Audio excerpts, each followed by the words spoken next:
Formula One is a sport dominated by Mercedes, Ferrari, and Red Bull, and the star drivers like Lewis Hamilton, Max Verstappen, and Sebastian Vettel are the ones that get all the attention. And as a result, some of the midfield drivers aren't really noticed, and some of their great performances are often overlooked and forgotten.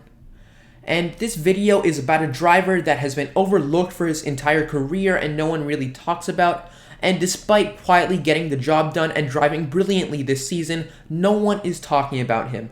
And the driver that I'm talking about is Carlos Sainz. He is a driver that not many people rate very highly, and for the longest time, I just dismissed him as an average midfield driver. And I can totally understand that. His first 3 years in Formula One weren't spectacular, but he did go up against some very tough teammates in Max Verstappen and Nico Hülkenberg. It took him a few years to find his footing in Formula One, and he wasn't like Max Verstappen or Charles Leclerc, who were amazing right from the outset. Sainz is kind of like Stoffel Van Dorn. I mean, I think he would have turned out to be a good driver, but he just got beaten so badly by Alonso that no one wanted to give him a chance, but luckily Sainz is still in F1 after a few rocky seasons, and now he's really starting to improve. In 2019, Carlos Sainz has massively stepped up his game, and he currently leads the best of the rest battle by a whopping 19 points. He has 48 points, while the nearest challenger, Daniel Kvyat, is only on 27 points.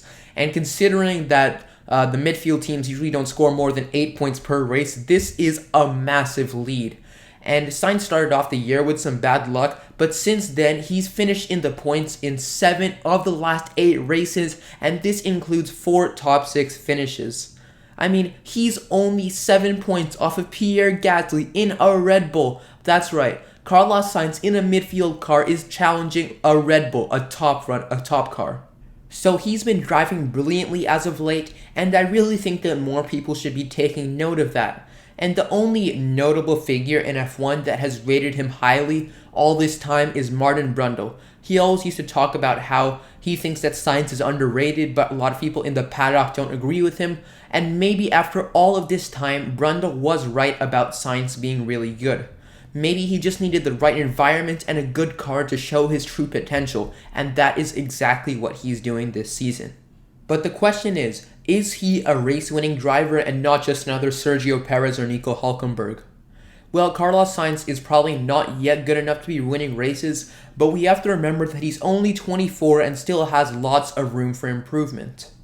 But right now, McLaren have by far the best car in the midfield, so if this continues and they nail the 2021 regulations, then Carlos Sainz may be winning races in a few years' time. But that's going to do it for this video, and hopefully you enjoyed it. And remember, if you did, please like this video and subscribe to my channel, Kids Love F1, and you can also check a video I made about Jacques Villeneuve right here. And also let me know in the comments section below whether you think Sainz is a really good driver or just another average midfield driver. As always, thanks for watching, and hopefully you enjoyed this video. Bye.